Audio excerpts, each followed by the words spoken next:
I turn around to find him carrying this huge 40-pound rock, and he's about to throw it at my body. That's how CJU's Uber ride ended Saturday night. He says he left his cell phone in an Uber driver's car earlier in the day, and when he realized it was missing, he contacted the driver, who agreed to bring him the phone for a cash reward.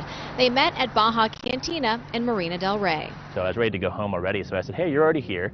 Why don't I just use you as my Uber? I'll just try to select you on the ride. The driver took CJ home to Lamert Park, where they arrived just before 8 p.m. That's when CJ thanked him for returning his phone by giving him $40. He instantly blew up. He became very aggravated and said, I need more money than this. Like, $40 is nothing. This phone is worth hundreds of dollars. CJ told the driver that was all the cash he had and got out of the car. I take about 15 steps, and I hear someone behind me. He's racing towards me until I turn around and he slows down. You can see in the surveillance video CJ trying to defuse the situation, but the driver was still angry, so he suggested they go look for a police officer to work it out. Before I knew it, he then grabs the phone from my hand, which he had just returned to me, and he runs the opposite direction back to his car. And I chase after him to his vehicle. At this point, he's already locked the doors. He's starting it up. I'm trying to pull open the handle, and then he speeds away with my hand still on the handle, leaving me with the handle of his Toyota Corolla in my hand. That was the last he saw of him, but he saved a screenshot of the driver, Medhati Mashesha, from the Uber app.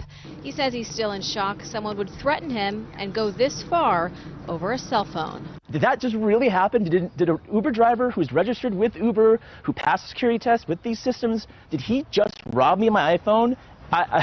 If you asked me how my Saturday was going to go, that was not the answer I would have given you. Now, she thought taking an Uber car home would be much safer than the subway, but quickly learned she was wrong when she says her driver tried to sexually assault her. My only fault that night was being female. It should have been a normal ride home to Woodside, Queens for this woman, still too shaken to show her face on camera. The 31-year-old was working on the Lower East Side when she called Uber to pick her up just after 2 a.m. Thursday morning. She said she had fallen asleep in the back seat and woke up in front of her building to the driver touching her. I feel his hand touch, kind of like caress my face to wake me up. And then he tells me, you look stressed. So he goes to the back seat, grabs me by the shoulders. She says she fought back. He continues to grab my face and lean in for a kiss, and I forcefully push him away, and luckily the door was unlocked, so I was able to grab my things and just run back to my house. And says she's thankful she woke up when she did. If I hadn't pushed him away, then I'm pretty certain he would have done more. She's filed a report with the NYPD and says they're classifying the case as harassment. A spokesperson for Uber tells us this is a troubling report, and we have immediately suspended the driver as we investigate further. Uber tells us the driver is licensed by the New York Taxi and Limousine Commission and passed the TLC background check. But this victim tells us that's not enough and is calling for a stricter screening process. You could have a clean record, but there's no way you could tell that this guy is going to take advantage of a woman. And her warning tonight, so this doesn't happen to anyone else. It's so easy to feel that you're okay in a car. So I think it's important to not let your guard down. Good evening. We begin tonight with a violent attack on an Uber driver. The driver tried to get away but was chased down by the passengers, dragged, beaten, and left unconscious. Police have charged 2 people right now. They're looking for a third. The Uber driver picked up 2 men and a woman outside a downtown nightclub at Bank and Slater. Minutes later, the passengers started attacking the driver. He abandoned his car at the corner of Elgin Street and Lisgar, but it didn't stop there. CTV's Matt Scooby leads off our coverage from there tonight. Matt. Well, Graham, it was just over 2 weeks ago on June 8th that the Uber driver was attacked here at the intersection of Elgin and Lisgar. Now, police say shortly after picking up passengers, those passengers became physically aggressive. The driver pulled over and then tried to flee the scene on foot, but he was chased down, beaten, and then left on the ground unconscious. Now, a man and a woman have both been arrested and are facing charges, but police are still searching for a third suspect. Here's a picture of the man that the police are looking for. He's described as a black male, about 6 feet tall and around 30 years old. He has a muscular build and long hair. Now, a 23-year-old woman and a 23-year-old man are both facing aggravated assault charges in relation to the incident, but because it was an Uber car and not a taxi, the police are facing more challenges with their investigation. I'm a 5-foot girl that weighs 100 belligerent right now. Caught on camera in a bizarre confrontation with an Uber driver. It happened in the heart of downtown Miami. Can you call 911, please? Ramkasoon thinks this is her driver. It isn't. He's waiting to pick up someone else. But still, she demands he drive her. After things get physical and she's pushed to the ground, she gets into the car and does this. Many of you chiming in right away online. Violetta writing, "This person should not be practicing medicine." Another saying, "I wouldn't go anywhere near the facility for medical care if she continues to work there." And another saying, "She should be arrested and charged with assault." But the driver, speaking to local station WTVJ, is not pressing charges. She was erratic. She was like screaming, cursing, calling me names. Ramkasoon now on administrative leave from the hospital while it conducts an internal investigation, and Uber has suspended her. A man bludgeoned with a hammer allegedly wielded by an Uber driver more than 2 weeks ago, and today he was talking publicly for the first time about what happened. And Crime Force Maureen Kelly was there as the victim described what he remembers. It was something out of a movie. To just wake up and have doctors hovering over you was probably one of the scariest things I've ever experienced.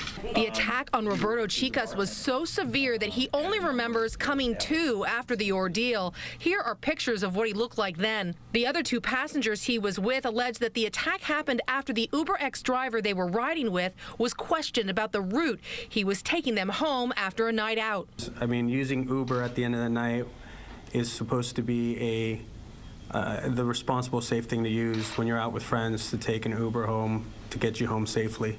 More than 2 weeks later, and Roberto's left eye is still swollen shut, and doctors aren't sure they'll be able to save it. The driver has pleaded not guilty to the charges he faces in connection with the assault and is out on bail.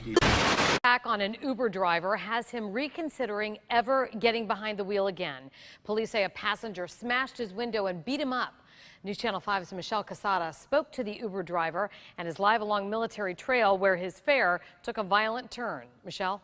The driver, Juvenay Joseph, says this was his first ride of the day and it turned out to be his last. It was around 6 a.m. when he was dropping off two men at a business here off North Military Trail, just south of Belvedere Road, and the men told him to wait while they checked and see if the business was open. That's when Joseph says he realized Travis Gordon was drunk. One of the men, he says he saw Gordon fall, and when he got up, he started attacking the driver and hitting him several times. Joseph says he was punched in the face and the back. He told me he was terrified and ran, but Gordon kept chasing him and then punched through his van window. He says luckily he was able to get his phone and call 911. Imagine you give service to someone and then that person should just say thank you to you, and then for a thank you, it's just beat you up. So.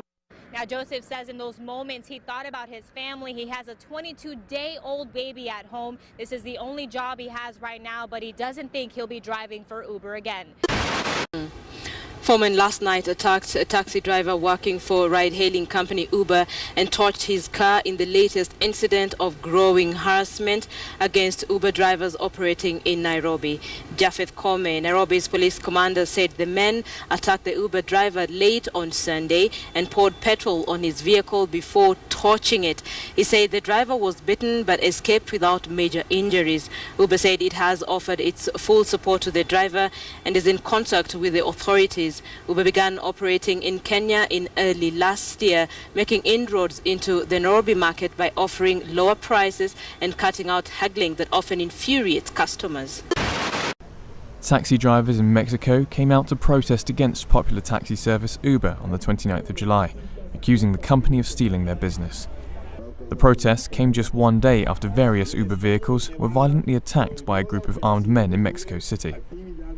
Earlier this month, Mexico City became the first city in Latin America to regulate Uber, announcing rules that include a 1.5% ride levy, a yearly permit fee, and a minimum vehicle value. The move has angered taxi drivers, who say the local government has caved in to demands of the San Francisco-based company. On the 28th of July, various Uber vehicles operating near Mexico City's international airport were attacked. Those behind the attacks accused Uber of operating from taxi stands designated for traditional cabs, authorized by the government. No Uber drivers or passengers were reportedly hurt in the attacks. According to Uber, Mexico City is the largest city in the world to regulate ride-hailing apps and is one of its biggest markets. In the Mexican capital alone, there are some 10,000 drivers on the road and 500,000 registered users.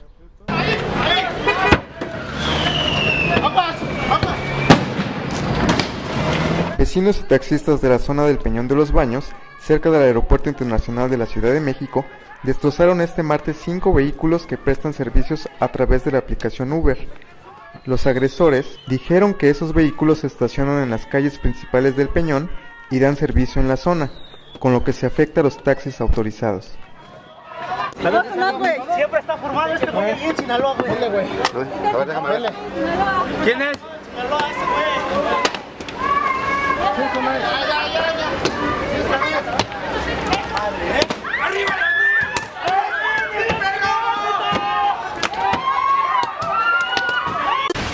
Uber driver Jose Marrero Martinez picked her up from a restaurant. During the ride, she said he tried to grope her. She said she pushed him away, and that's when he punched her in front of her 2-year-old son. What the hell is going on? How ridiculous is that? Oh! Oh my god! Someone get out, stop it. Jesus. But don't get hurt. Well, the passenger's gone out. Just walk out. How childish is that? Oh no, he's lying on the floor. Is he lying on the floor? Yeah. I can't see.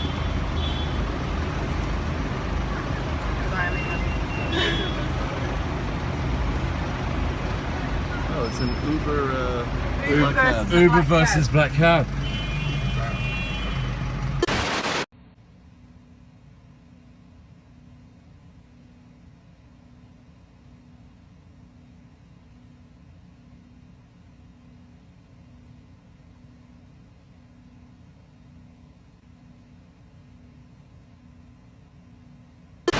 Edward Caban has been driving for Uber since July, but after last night's violent encounter, which was all caught on camera, he says he won't be picking up any more passengers. Get out of my car or I will call the police. Can I tell you something, you little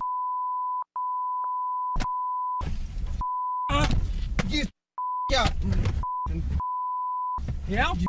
Yeah, I'm giving you Pummeled in the head before pepper spraying his passenger. Caban says the attack Friday night came out of nowhere. He says the man identified by police as 32-year-old Benjamin Golden was drunk and that he became belligerent as he was taking him to his destination in Costa Mesa. As you can see in the video, Golden had trouble staying upright in the car.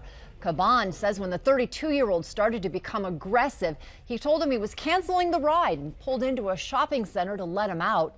Just as Golden opened the door, he launched his sudden attack, beating Caban in the head. He was finally able to grab his pepper spray, which he keeps for safety, and spray Golden in the face. Unfortunately, when the incident happened, it was at 8 o'clock at night, and I was just about to call it a night. I didn't think that something like this would happen this early in the night. I stopped driving, these 2 a.m. shifts a long time ago for this very reason.